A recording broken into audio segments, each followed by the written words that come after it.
Ahora sí, vamos a alabar al Señor y adorarlo por su misericordia. Yo le invito a que usted pues se disponga, si usted quiere ponerse en pie, si usted quiere quedarse sentado.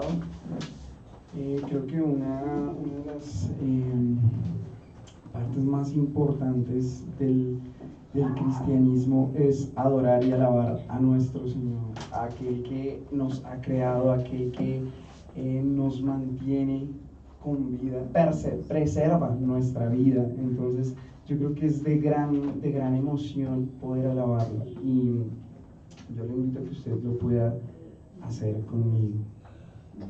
Bendito Dios, gracias por tu misericordia, Señor, gracias por tu amor, gracias, Señor, por tu bondad que has tenido con nosotros, Señor. Gracias, mi Señor, porque eres tú, Señor, quien preserva la iglesia, Señor, quien preserva nuestro corazón y nuestra vida, Señor. Encontramos en ti un Dios vivo, un Dios excelso, un Dios verdadero. Cuando este mundo, Señor, no cree en nada, Señor, nosotros, Padre mío, creemos que hay un Dios como tú, Señor, que hay un Dios que no se compara a nada de lo que hay, a un Dios creador que no se compara con nada de lo que podemos ver. En ti, Señor, creemos, Señor, en que no hay Dios como tú, que haya creado los cielos y la tierra. Gracias, Señor.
Dios como tú, en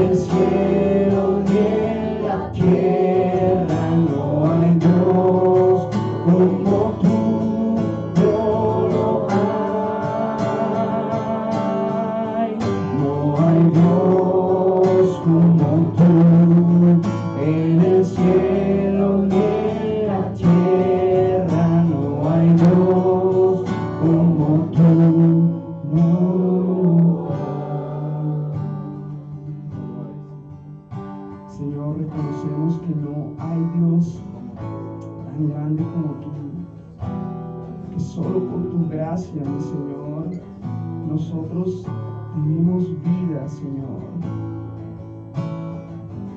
Te adoramos, mi Señor, te adoramos por tu gran amor para con nosotros, que estando perdidos en nuestros delitos y pecados, tú nos has rescatado, mi Señor. Que estando lejos de ti, queriendo estar a lo profundo, queriendo escondernos en la oscuridad, mi Señor, tú vienes y nos rescatas por medio de Cristo, de aquel que murió por nosotros en la cruz. Y si fuera lo profundo del mar, allí tú estarías. Si subiera al monte más alto que hay, tu amor me encontraría. Mejor quiero habitar junto a ti por la eternidad. Me postro, me humillo, me rindo ante ti, por siempre te voy a adorar. No hay Dios como tú, en el cielo ni en la tierra. No hay Dios como tú, no lo hay. No hay Dios como tú, en el cielo ni en la tierra. No hay Dios como tú, no lo hay.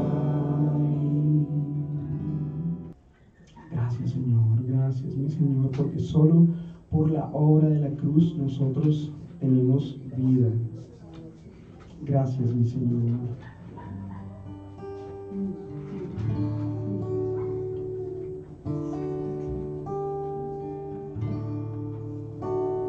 Jesús, Señor de la creación,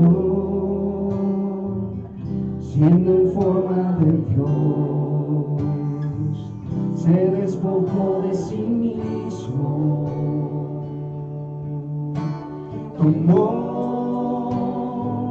la semejanza de hombre, y siendo puro y sin mancha, entre nosotros vivió, y así mismo se humilló, tomando forma de siervo, hasta su vida entregar, y en una cruz terminar. Mas Dios a lo sumo lo exaltó, y su nombre engrandeció, para que ante su autoridad toda rodilla se doble, y toda lengua confiese que Jesús es el Señor.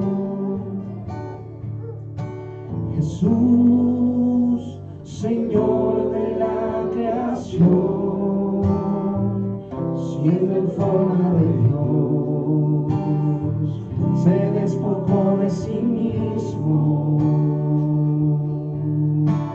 tomó la semejanza de hombre, y siendo puro y sin mancha, entre nosotros vivió,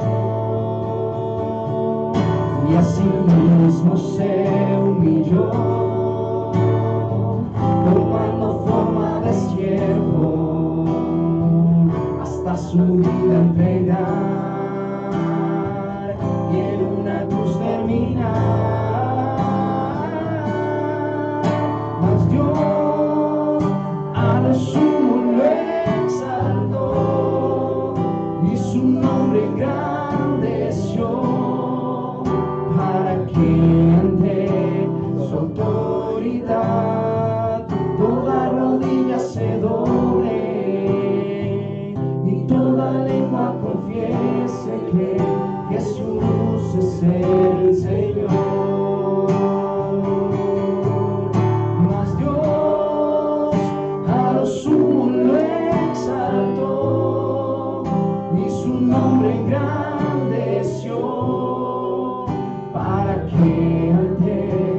su autoridad, toda rodilla se doble y toda lengua confiese que Jesús es el Señor. Jesús, Señor de la creación, siendo en forma de Dios, se despojó de sí mismo, tomó la semejanza de hombre,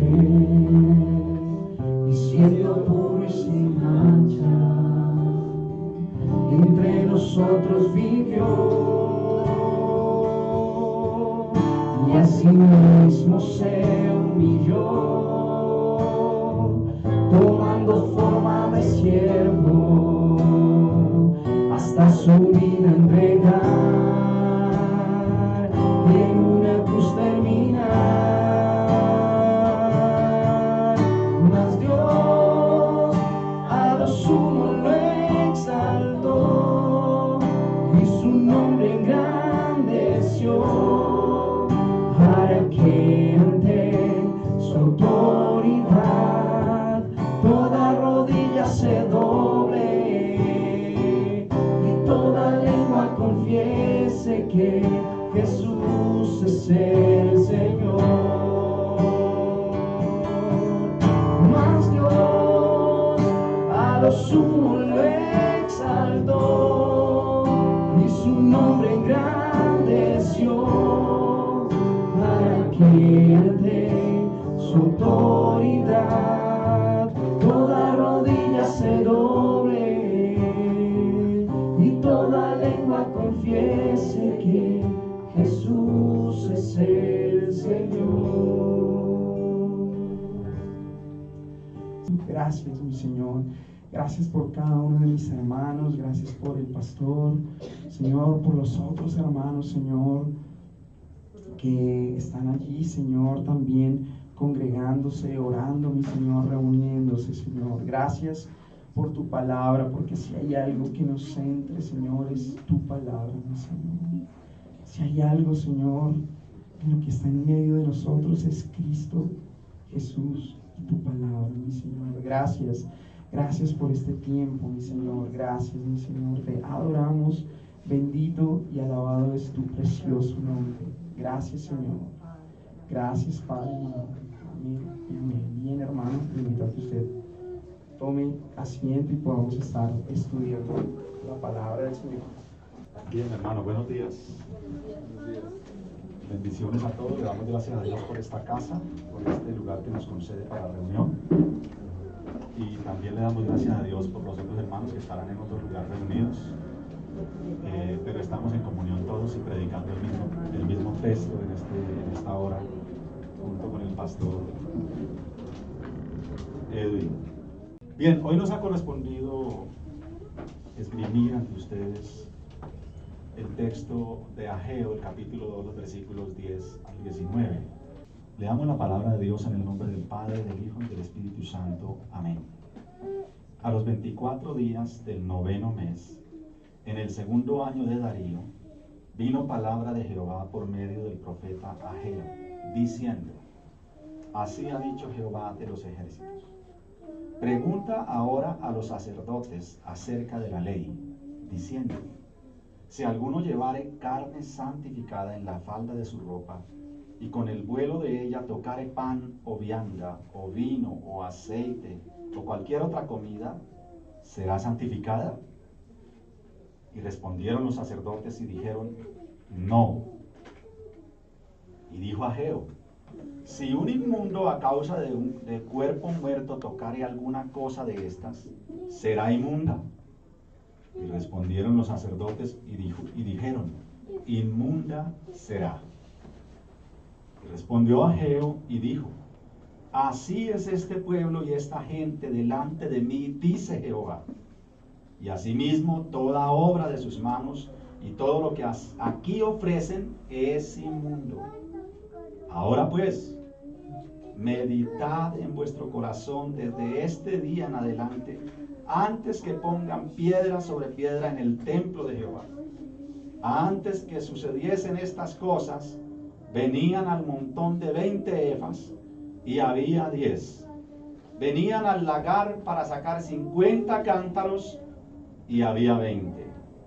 Os herí con viento solano, con tizoncillo y con granizo en toda obra de vuestras manos, mas no os convertisteis a mí, dice Jehová. Meditad, pues, en vuestro corazón, desde este día en adelante, desde el día 24 del 9º mes, desde el día que se echó el cimiento del templo de Jehová. Meditad, pues, en vuestro corazón. ¿No está aún la simiente en el granero?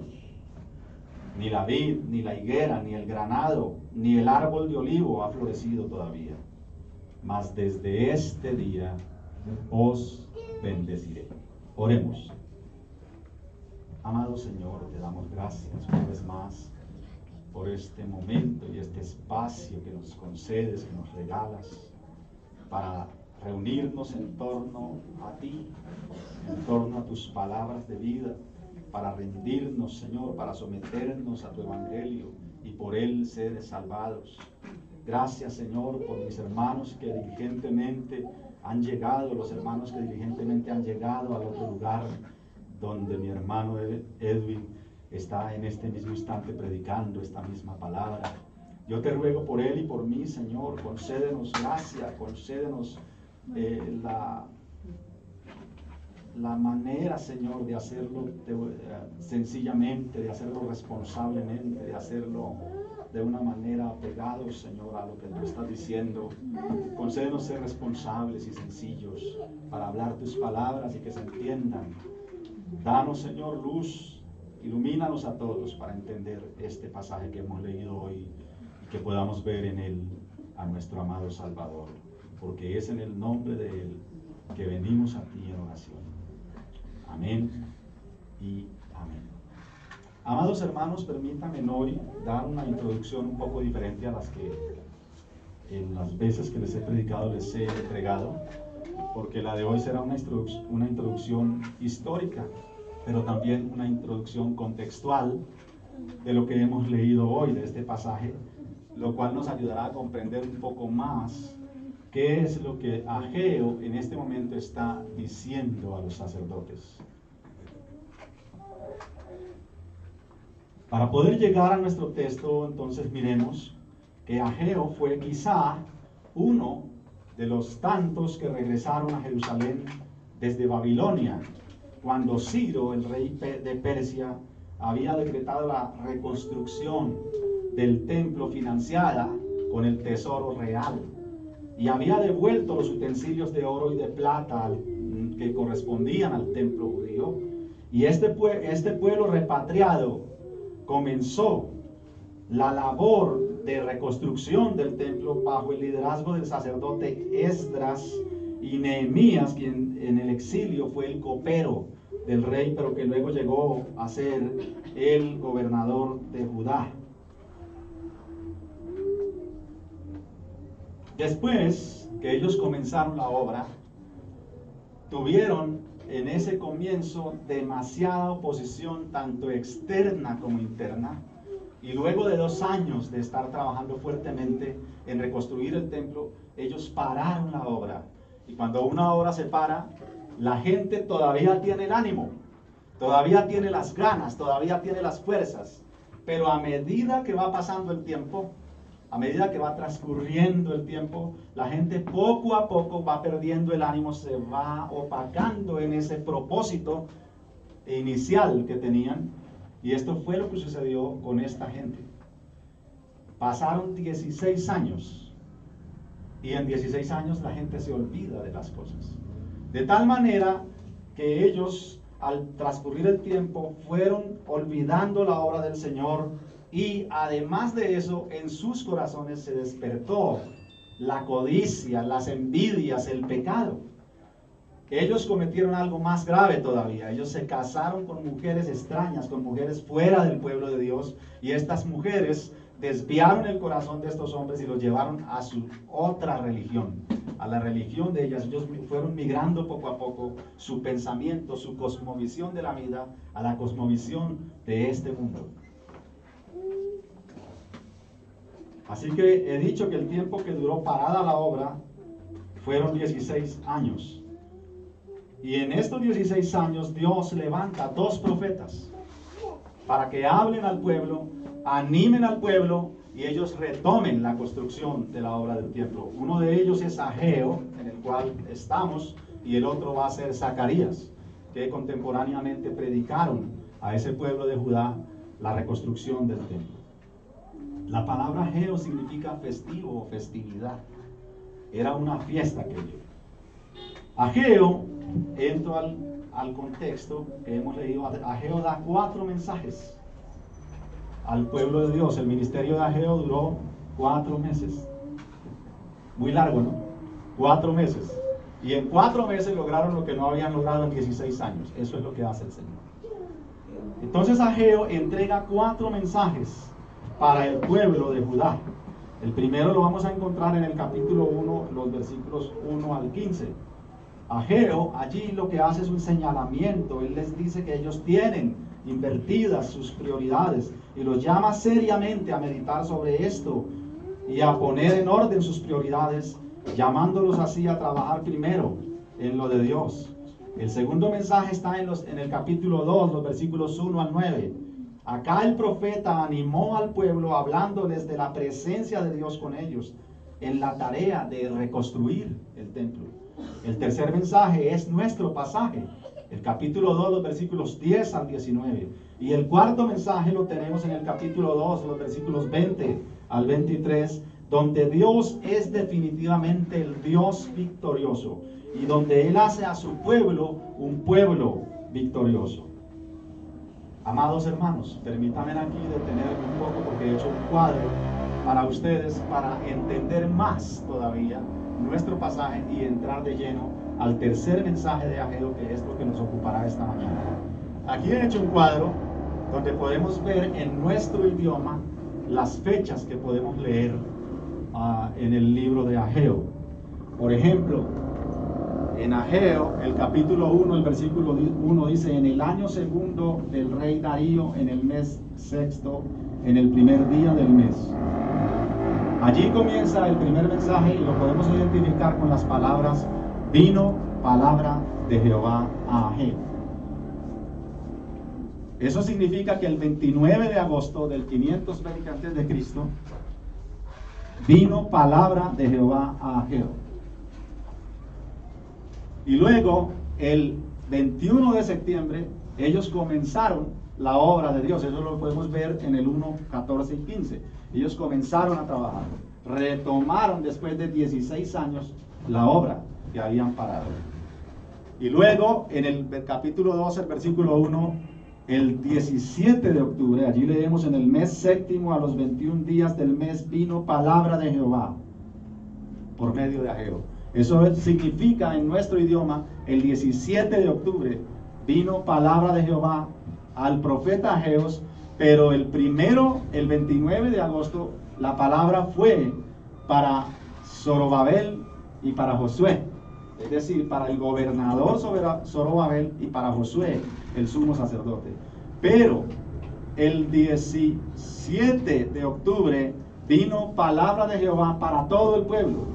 Vino palabra de Jehová a Ageo para Zorobabel, el gobernador, para Josué, el sumo sacerdote, y para todo el pueblo. Y luego, en el versículo 10 del capítulo 2, leemos: vino palabra de Jehová para los sacerdotes. Eso fue el 18 de octubre del 520 a.C. Voy a pasar rápido porque ese es nuestro sermón. Y luego, el 18 de diciembre, vino palabra de Jehová para Zorobabel. Todo esto sucedió en el año 520 a.C. Eso es el segundo año del reinado de Darío. Ageo es preciso en sus fechas. Es fácil encontrar las fechas en Ageo. Quiero entregarles ahora el tiempo de Ageo, cuando profetizó al pueblo y a qué parte del pueblo de Israel profetizó. Dios envió al pueblo al exilio por la desobediencia de ellos. Pero estando en el exilio, Dios les levantó profetas. Esos profetas que profetizaron, estoy hablando de los profetas menores, porque también hay profetas mayores como Daniel. Se llaman mayores y menores no por el grado de importancia de su profecía, sino por la extensión de sus escritos. Así que los profetas menores que profetizaron antes del exilio, en el exilio, al reino del norte, o sea, a Israel, cuya capital era Samaria, fue Oseas, Amós y Jonás. Durante el exilio. Y al reino del sur, durante el exilio, Dios levantó más profetas para el reino del sur. Allí estuvo Joel, Abdías, Miqueas, Nahum, Habacuc, Sofonías. Eso fue durante el exilio. Pero después del exilio, cuando Ciro, el rey de Persia, emitió un edicto y permitió al pueblo de Israel, al pueblo de Judá, que había sido sometido por los babilónicos, Nabucodonosor, el rey de Babilonia. Luego Ciro el persa conquista Babilonia y permite que el pueblo de Judá regrese a Jerusalén. Allí, ese tiempo se llama el tiempo del post-exilio, después del exilio. Dios levanta profetas para el reino del sur y uno de ellos es Ageo y Zacarías, que están en el mismo tiempo. Ageo y Zacarías profetizan en esta misma época, en el 520. Y luego levanta un último profeta para luego guardar un gran silencio de 400 años. Se llama Malaquías. Después de 400 años del que profetizó Malaquías, se levantó el más grande profeta, según el testimonio de Cristo mismo, que haya existido sobre la tierra. Se llama Juan, se llama porque vive, Juan el Bautista. Se llama Juan el Bautista, después de 400 años. Así podemos entender ahora mejor las palabras de Ageo para los sacerdotes. Nosotros estamos aquí en el 18 de diciembre del año 520 antes de Cristo. Ese es el pasaje que hemos leído esta mañana.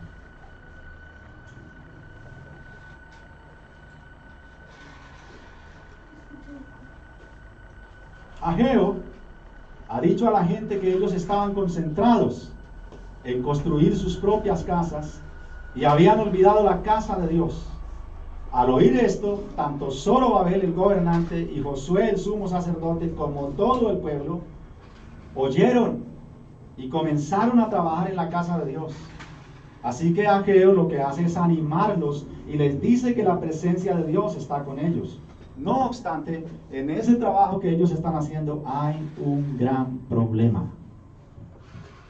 Aunque ellos estaban trabajando en reconstruir el templo, están descuidados en su corazón.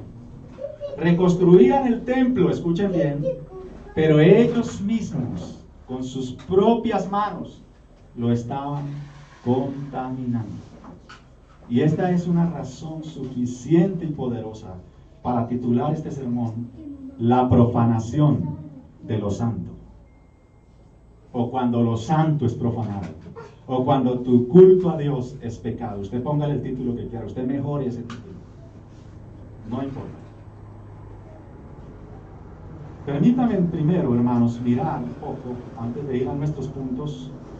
El pasaje nos ha entregado 5 puntos. La santidad no se transmite, el pecado sí. Luego nuestro segundo punto, cuando lo santo es pecado. Nuestro tercer punto, las consecuencias del pecado. Nuestro cuarto punto, el llamado a recapacitar. Y nuestro quinto punto, la misericordia de Dios. Aparentemente, dirán ustedes, no hay una unidad de materia en estos enunciados. Pero les ruego que me tengan paciencia y me permitan escribir el pasaje, porque claramente ahora verán ustedes una unidad de materia en estos puntos. Miremos pues nuestros puntos, pero antes permítanme hacer un entremés con los versículos 1 y 2. ¿Cuándo fue dado este mensaje y para quién fue dado este mensaje? Este mensaje de los versículos 10 al 19 del capítulo 2. Dice el versículo 10: a los 24 días del mes noveno, en el segundo año del rey Darío, es decir, el 18 de diciembre de 520 a.C., vino palabra de Jehová por medio del profeta Ageo, por medio de la fiesta del festivo, diciendo: así ha dicho Jehová de los ejércitos, pregunta ahora a los sacerdotes acerca de la ley, diciendo. Entonces, ¿cuándo fue dado este mensaje? El 18 de diciembre del año 520 a.C. ¿Quién era el gobernante de aquella época del imperio que había? El rey Darío. ¿Quién era el gobernante de Judá en aquella época? Zorobabel. ¿Quién era el sacerdote el sumo sacerdote de aquella época? Yeshua o Josué. ¿Y para quién fue dado este mensaje? Para los sacerdotes. Para los sacerdotes. Muy bien. Ahora entremos a nuestro primer punto, porque la pregunta para entrar al punto es: ¿cuál fue el mensaje? ¿Qué fue lo que Ageo les dijo a los sacerdotes? Nuestro primer punto es: la santidad no se transmite, el pecado sí. La santidad no se transmite, el pecado sí. Miremos nuestro punto en el versículo 12.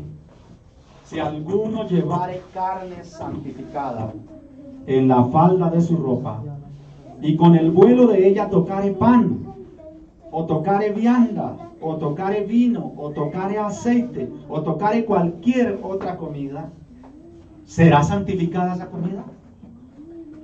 Es una pregunta que Ageo le hace a los sacerdotes. Ageo lleva a los sacerdotes al libro de Levítico, y que ellos conocían bien. Y respondiendo los sacerdotes dijeron: no será santificada. Entonces dijo Ageo: y si un inmundo a causa de cuerpo muerto tocare alguna cosa de estas que dije antes, cualquier clase de comida, ¿esa comida será inmunda? Y respondieron los sacerdotes y dijeron: sí, será inmunda. Amados hermanos, esta carne santificada se refiere a la carne que era para ofrendas de paz, donde parte del animal se quemaba para el Señor y parte se quemaba para que los sacerdotes comieran.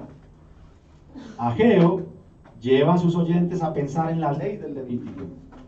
La carne que era consagrada y que era puesta aparte para usarse como sacrificio de adoración a Dios, de ninguna manera transmitía o de ninguna manera extendía santidad al sacerdote que la tocaba. No es que el sacerdote, por algún pecado, por alguna acción de tocar un animal muerto o un muerto, quedaba inmundo ritualmente, o por el pecado quedaba inmundo espiritualmente. No es que el sacerdote, con esa inmundicia que tenía en su corazón, o una inmundicia externa, digámoslo así, la inmundicia ritual de tocar un animal muerto, no es que cuando llegaba inmundo tocaba la carne y esa carne lo santificaba a él. No era así. Era al contrario. Cuando el sacerdote se acercaba a ofrecer el sacrificio de manera inmunda o contaminada en su ser o corazón, esa carne quedaba inmunda. Así que la pregunta que nos surge en este momento es: ¿a Dios se le puede ofrecer un sacrificio inmundo? ¿Podemos ofrecer a Dios carne inmunda? Quédese con esa pregunta.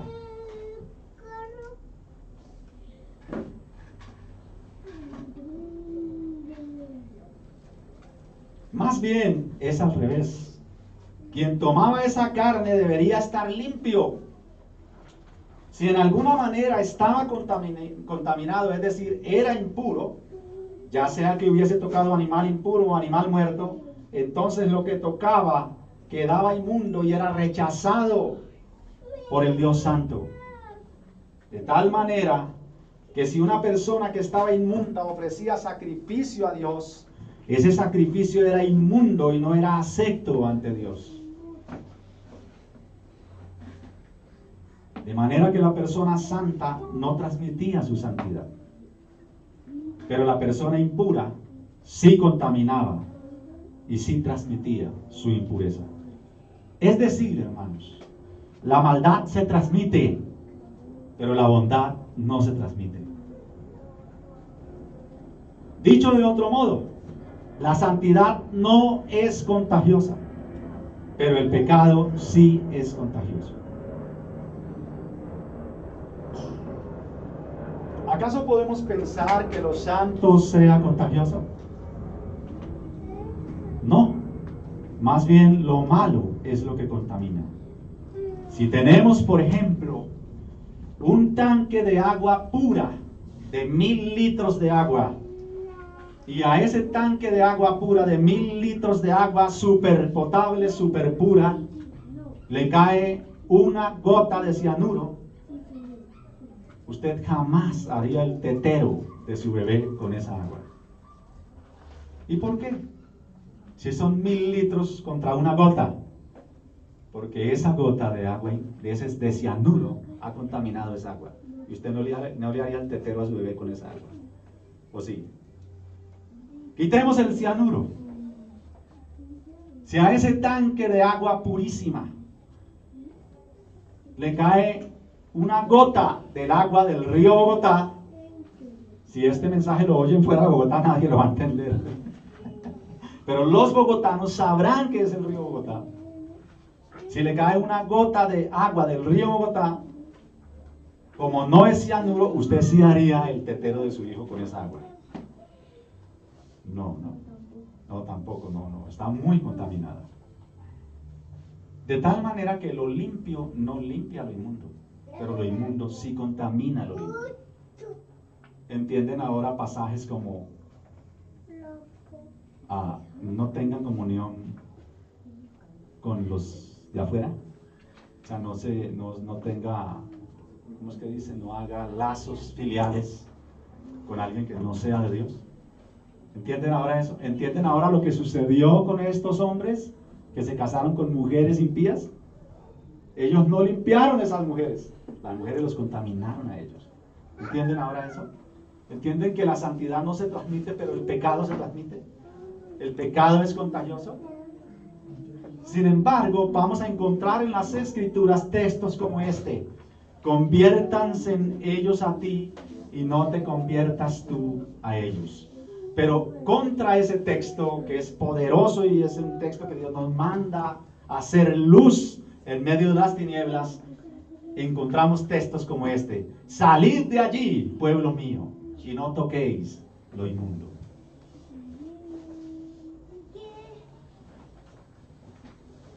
Pensar en estas cosas, amados hermanos, nos lleva directamente a nuestro segundo punto: cuando lo santo es pecado. Cuando lo santo es pecado. ¿Puede acaso lo santo llegar a ser pecado?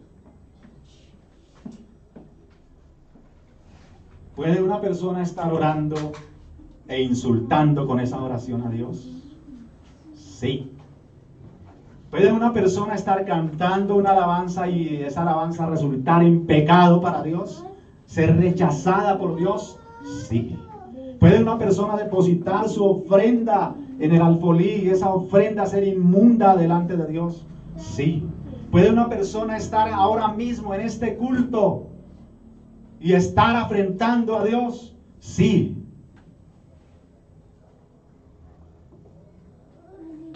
Versículo 14. Y respondió Ageo y dijo: así es este pueblo y esta gente delante de mí, dice Jehová. Y asimismo toda obra de sus manos y todo lo que aquí ofrecen me es inmundo.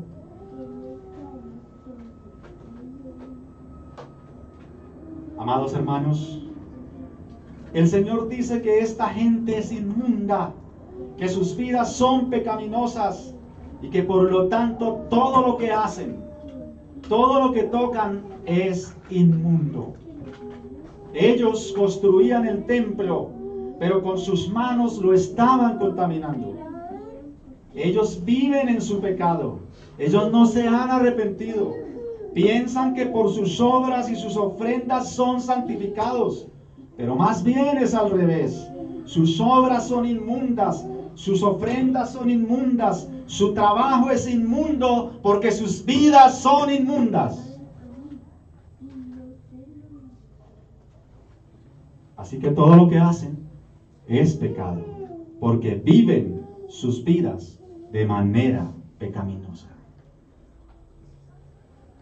Es necesario, pues, hermanos, que el trabajo sea el fruto mismo de la santidad, para que sea agradable a Dios. Solo así Dios lo reconoce como hecho para Él. Si lo que hacemos no es de corazón y con una vida limpia, no es agradable a los ojos de Dios. Tu oración es pecado, tu canción es pecado, estar en este culto es pecado, venir a culto se convierte en pecado. Orar es pecado, leer la Biblia es pecado, predicar al otro es pecado. Todo lo santo se convierte en pecado. No olviden nuestro punto. Cuando lo santo es pecado.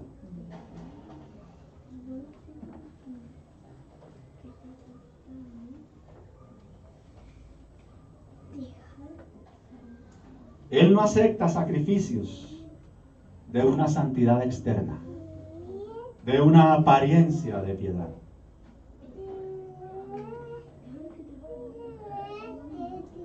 De una santidad intelectual, de alguien que piensa que es cristiano, que está autoconvencido que es salvo, o de una santidad religiosa, de alguien que piensa que porque vino a culto ya cumplió, y sale y se siente bien, porque piensa porque por venir aquí ya es cristiano. Este culto debe ser consecuencia de lo que vivimos en la semana. Tu canción, cuando tú oras, debe ser consecuente con lo que tú vives. Debe ser consecuencia y debe ser coherente con lo que tú vives. Hermanos, puede que tu oración sea pecado. Puede que tu canción sea pecado. Puede que tu servicio en la iglesia sea pecado. Si tu vida es una vida de pecado. Todo lo que haces en la iglesia será pecado. ¿No es esto acaso un llamado al arrepentimiento? En Proverbios leemos estas palabras, escuchen bien, 21-27 de Proverbios. El sacrificio de los impíos es abominación, cuanto más ofreciéndolo con maldad. Por contraste, en el libro de los Salmos 33:1, esto es lo que leemos: alegraos, oh justos, en Jehová, en los íntegros. Es hermosa la alabanza. En los íntegros. Antes de cantar tu canción, arrodíllate, hermano. Antes de hacer cualquier cosa en la iglesia, tírate al piso y pega tu frente en el piso y ruega a Dios misericordia. Ruega a Dios que te justifique en Cristo para que tu oración y tu canción sean recibidas. Porque en los íntegros es hermosa la alabanza.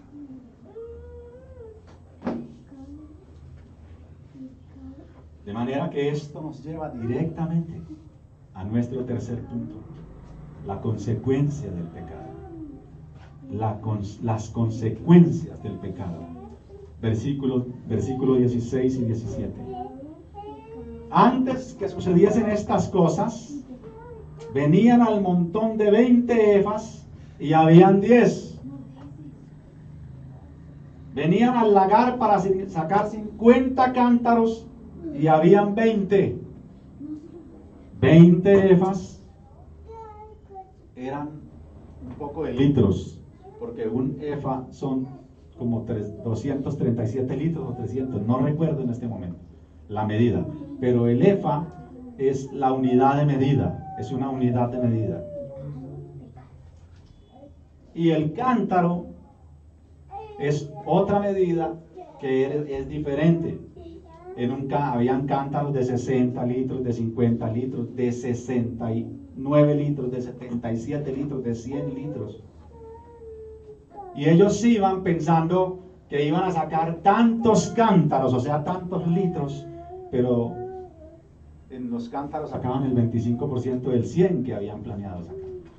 Y en los efas, en sus medidas de comida, de cosechas, sacaban la mitad. Y Dios dice en el 17: os herí con viento solano, con tizoncillo y con granizo en toda obra de vuestras manos, mas no os convertisteis a mí. Aunque ellos habían trabajado arduamente, Dios había retenido la lluvia. Así que ellos no prosperaban, porque Dios detenía su bendición a causa del pecado. Recuerden que el punto es las consecuencias del pecado. Todo les salía mal. Cosechaban mucho, pero recogían poco. Nada les salía como lo habían planeado. ¿Y por qué? Porque Dios mismo había retirado su bendición. Él les dice en el 17: os herí con viento solano, con tizoncillo y con granizo en toda obra de vuestras manos. Dios detuvo su bendición. El pecado en tu vida tiene consecuencias funestas. El pecado es una tragedia para el creyente. Ellos iban a ser salvos, pero su pecado les había traído mucho sufrimiento. En primer lugar, su rebelión les trajo que fueran llevados, arrancados de su tierra, deportados a otro pueblo. Dios salva a muchos, pero muchos sufrieron. Muchos fueron muertos, esclavizados, explotados, violados. Los que leemos en la Escritura que Dios en su misericordia los preservó, eran hombres fieles. Shadrach, Mesach y Abednego, no recuerdo ahora sus nombres hebreos, les he dicho los nombres caldeos, los nombres babilónicos. Y Daniel, que es babilónico, o sea, Belsasar, que es el nombre hebreo de Daniel. Eran hombres fieles a Dios y Dios los libró. Aquí tenemos a otro, Zorobabel, tenemos a otro, Josué, tenemos a otros dos más atrás de Ageo y Zacarías, Nehemías y Esdras, que eran hombres fieles a Dios y Dios los preservó y los trajo. Pero la gran mayoría sufrió las consecuencias de su pecado, de su maldad.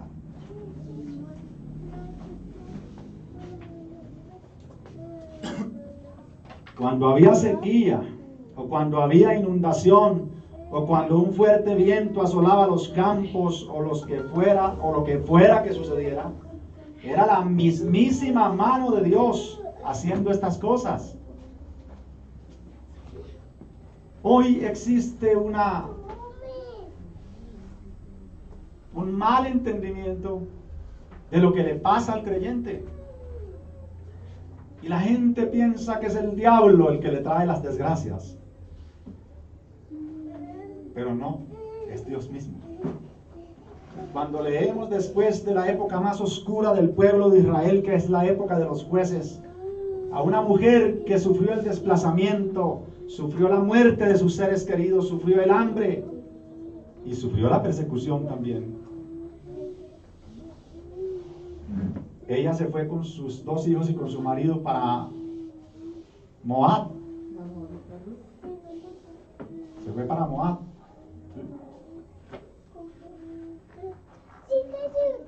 Y allá sus dos hijos se casaron.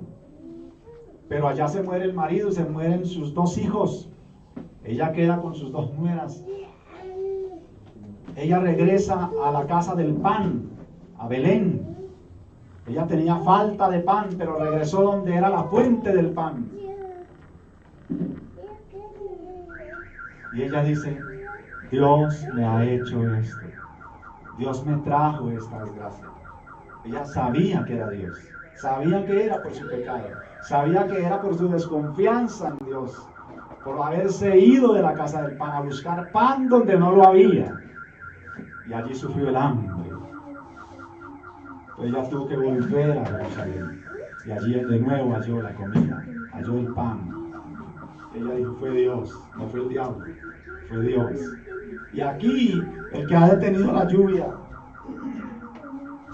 el que ha dado la sequía o dado la inundación, es Dios. La razón por la que hace, ¿cuántos meses? Enero, febrero, marzo, abril, mayo, junio y parte de diciembre, 6 meses ya. La razón por la que no se detiene la lluvia no es porque el diablo hace que llueva.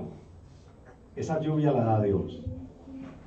La razón por la que en este momento no está lloviendo aquí es porque Dios detuvo la lluvia. Así que Él dice, yo soy el que hago estas cosas. Y las hago por su pecado. Pero no las hago para destruirlos, sino para traerlos al arrepentimiento.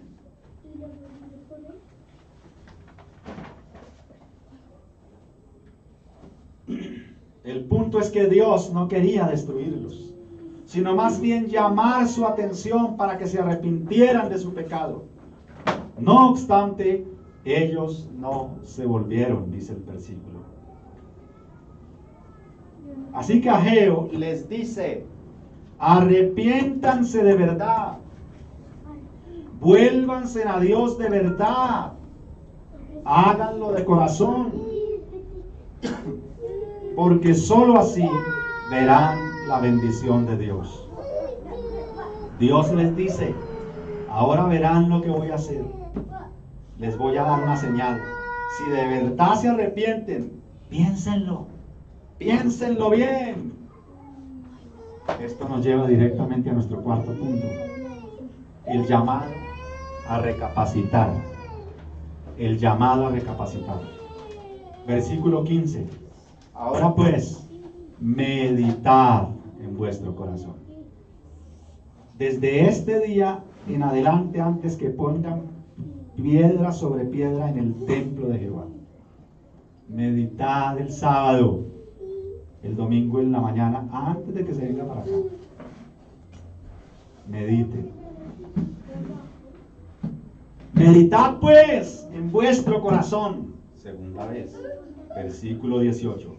Desde este día en adelante, desde el día 24 del 9º mes, desde el día que se echó el cimiento del templo de Jehová. Meditad pues en vuestro corazón. Amados hermanos, el Señor les dice 3 veces en estos 2 versículos, piensen, recapaciten, meditad. Pero en todo el libro les dice 5 veces, meditad. 2 veces el llamado es a meditar sobre los caminos, capítulo 1. Meditad sobre vuestros caminos. Y 3 veces el llamado es a meditar sobre el estado del corazón. Meditar sobre los caminos, es decir, piensen bien sobre lo que están haciendo. Pero meditar en vuestro corazón, es decir, piensen bien lo que son. Meditad en vuestro corazón, mediten en el ser. Amados hermanos, el cristianismo es un asunto del ser. Es decir, ser cristiano es un tema del corazón.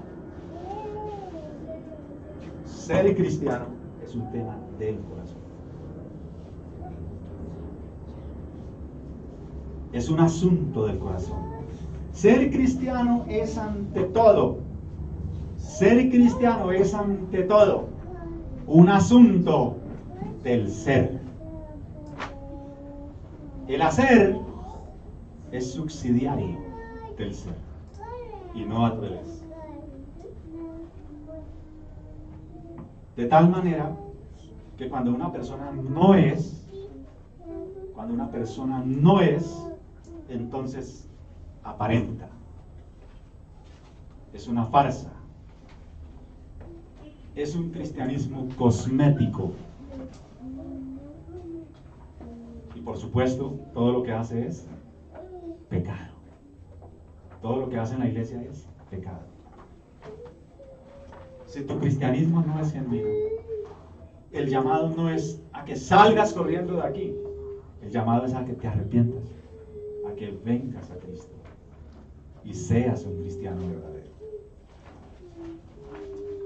De modo, hermanos, que estos textos nos dicen que la batalla está en la mente. La batalla se da en la mente. Meditad, piensen, recapaciten. El apóstol Pablo escribió a la iglesia que estaba en Roma estas palabras, capítulo 12 de Romanos, versículos 1 y 2. Así que, hermanos, os ruego por las misericordias de Dios que presentéis vuestros cuerpos en sacrificio vivo, santo, agradable a Dios, porque esto es el culto verdaderamente racional, el culto que procede de una mente lógica. No os conforméis a este siglo, es decir, no tomen la forma del mundo, como la gelatina toma la forma del molde. No os amoldéis a este mundo, sino transformaos por medio de la renovación de su mente, de la renovación de vuestro entendimiento, para que comprobéis cuál sea la buena voluntad de Dios, que es agradable y perfecta, es buena, agradable y perfecta. Eso no se hace con las emociones, eso se hace con la razón, con la transformación de la mente, es decir, con la transformación de la cosmovisión de vida que usted tiene. Dios quiere que usted deje de pensar como piensa el mundo. Estos hombres pensaron que no era el tiempo de Dios y eso los llevó a no hacer nada. 16 años. Ellos dijeron, tenemos muchos problemas, eso nos toca hacer el culto por allá en un barrio, eso es difícil llegar. Eso no es la voluntad de Dios, no vayamos por allá. 16 años. Eso es que no es la voluntad de Dios, eso es que no es el tiempo todavía. Tenían ataques de afuera y tenían ataques intestinos de gente que desanimaba desde adentro.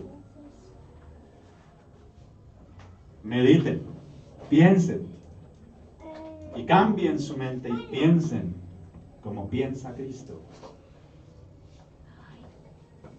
El Señor nos llama a cambiar nuestro pensamiento, nuestro sistema, nuestra forma de ver las cosas, porque Él dice, mis caminos no son vuestros caminos, el hacer, meditad en vuestros caminos, el hacer. Yo no hago como ustedes, porque yo hago y todo lo que hago es más alto, más elevado, más profundo, más ancho,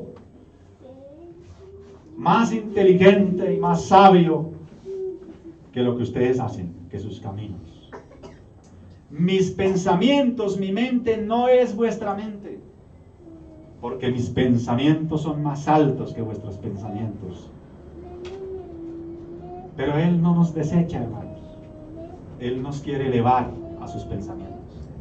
Él quiere que pensemos con la mente de Cristo, como pensó Cristo. Él quiere que veamos la vida como Cristo la vio. Aquel que dijo, miren las aves de los cielos, ellas no trabajan, ellas no cosen túnica, no hacen ropa, no tienen fábricas ni telares. Ellas no tienen bodegas ni graneros, pero Dios las alimenta. Miren los lirios, miren las rosas, miren la vegetación. Dios las viste. ¿Acaso no son ustedes más valiosos que aves y que vegetación? Por lo tanto, no se afanen, dice el Señor. Así piensa el Señor. No digan mañana qué haré, porque ustedes no saben si mañana van a estar vivos. Cada día trae su propio afán. Tengan paz, vivan tranquilos, que yo soy vuestro sustento, dice el Señor. Meditad bien, piensen bien. Entonces, amados hermanos, el verdadero culto a Dios es una vida para la gloria de Dios. Esto es lo racional, esto es lo lógico. El culto que hacemos o celebramos para Dios, así como la reconstrucción que hacían los judíos del templo, solo debe ser una consecuencia de vida dedicada con todo el corazón a Dios. Cuando una persona está consagrada a Cristo verdaderamente, eso no le cuesta levantarse y venirse para la iglesia. Eso es un disfrute. La persona, cuando no puede venir, le hace falta, algo le faltó, se siente vacía. No, yo necesito ir. Yo necesito estar en comunión. Yo necesito cantar, orar, escuchar la palabra de Dios. Porque ese es mi deleite, ese es mi gozo. Cuando Cristo no es tu máximo deleite, deberías reconsiderar tu cristianismo y tu relación con Dios. Si hay algo que te deleita más que Dios, meditad, piensen, recapaciten. De ahí la importancia de meditar sobre nuestro corazón, es decir, sobre lo que somos. Dios dice que Él nos dará un corazón nuevo, que Él quitará el corazón duro de piedra y pondrá un corazón de carne sensible, un corazón que se enternezca con Él, un corazón que se enternezca con el Evangelio, un corazón que se doble ante sus palabras, un corazón que se emocione cuando escucha de Él.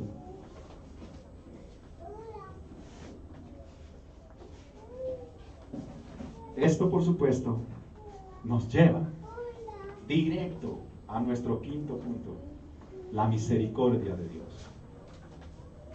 La misericordia de Dios. Versículo 19. ¿No está aún la simiente en el granero? Ni la vid, ni la higuera, ni el granado, ni el árbol de olivo ha florecido todavía. Mas desde este día os bendeciré.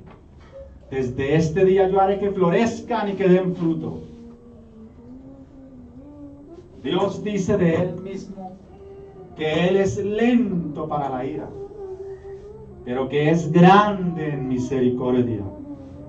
Hacía mucho tiempo que estos árboles no florecían. Eso sembraban y eso no. ¿Cómo se dice? El campesino no pega, ¿no? Ellos tienen sus frases.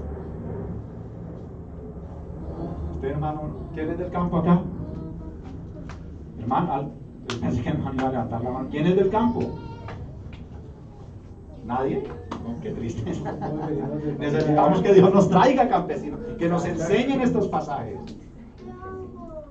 ¿Qué, hermano? Mi padre y mi madre campesinos. Mi papá era de la Labranza Grande, Boyacá. Pobrecito mi papá, se casó con una santandería. Pero el campesino dice, no, esto no hay cosecha. No hay cosecha, no despega, no, yo no sé cómo será el lenguaje de ellos. Estos árboles estaban ahí, no florecían.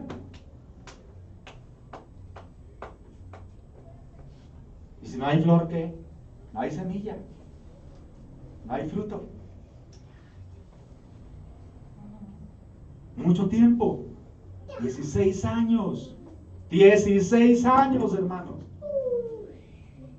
¿Por qué no florecían? ¿Recuerdan nuestro punto 3 por allá? La consecuencia del pecado. No florecían.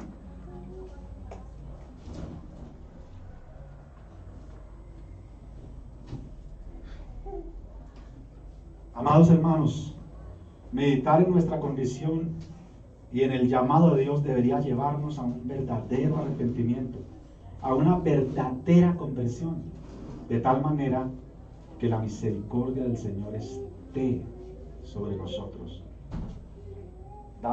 Dice el Proverbios 28:13, el que encubre sus pecados no prosperará.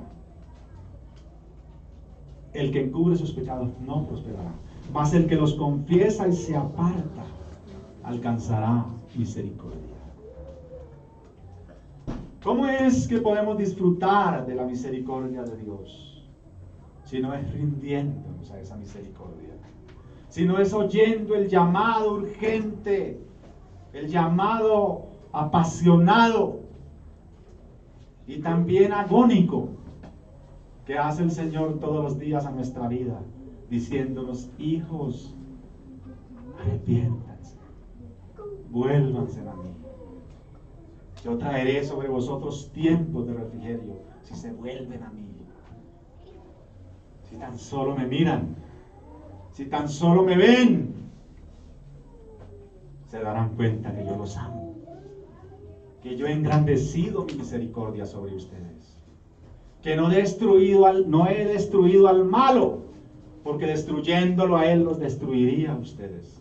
Tendría que hacerlo porque soy un Dios justo.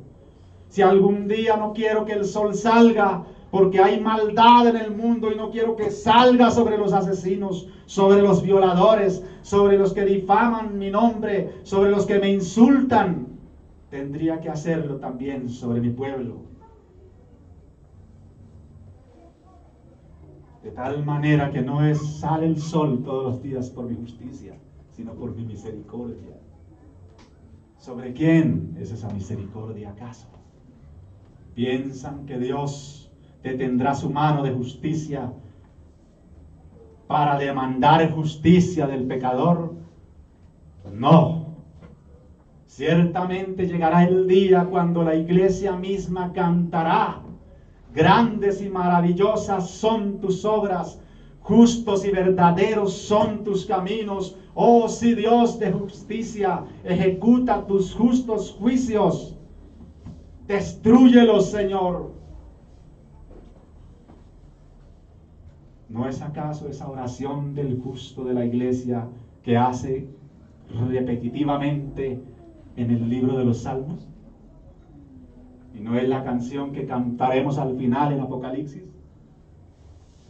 Cuando miremos a nuestro Dios ejecutando sus justos juicios sobre el malo y el pecador. Oh, qué grande misericordia Dios nos ha tenido, hermanos, habiéndonos sacado de esa masa de pecadores, para que hoy le demos gloria y vivamos para Él. ¿No es todo este sermón un llamado para que te arrepientas, pecador? ¿No es un llamado para que mires a Cristo y pongas tu confianza en Él? El único bastión de justicia, la única roca firme e inconmovible en la cual te podrás parar para mantenerte en pie cuando Él ejecute sus justos juicios. ¿No es acaso Él la casa refugio, la ciudad refugio? ¿No es como el arca donde se salvaron 8? ¿No es acaso Él el templo donde habita la presencia de Dios? El Dios que salva a los que vienen a ese templo. Corre hoy, pecador. Te lo suplico, te lo ruego. Escúchame, pecador. Ven a Cristo hoy, que es urgente.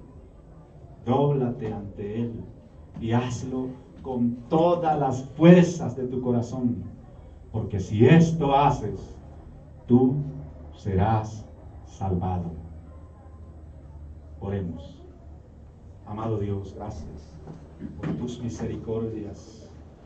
Gracias por tu palabra viva, eficaz, que ha traspasado a lo más profundo del ser, destrozando huesos hasta llegar a lo profundo del ser. Convierte por esta palabra nuestras almas hoy. Te rogamos que nos escondas en Cristo, para que nuestra canción, nuestra oración, nuestra predicación, nuestra liturgia y nuestro culto que ofrecemos a ti, tú lo aceptes en el amado, en el acepto, en el que te complace. Bendito seas.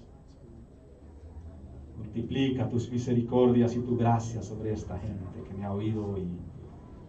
Y permítenos, Señor, meditar toda esta semana en lo que hoy nos has dicho. Sálvanos en Cristo, Señor, te lo ruego, porque te complaces en salvar. Aún no has acortado tu mano para tu pueblo. Gracias por lo que estás haciendo en esta casa. Multiplica tu obra, porque a ti te complace llamar al pecado. Padre, estamos escondidos en Cristo, haciendo este plan para tu gloria, para ti, en Cristo Jesús, Señor nuestro.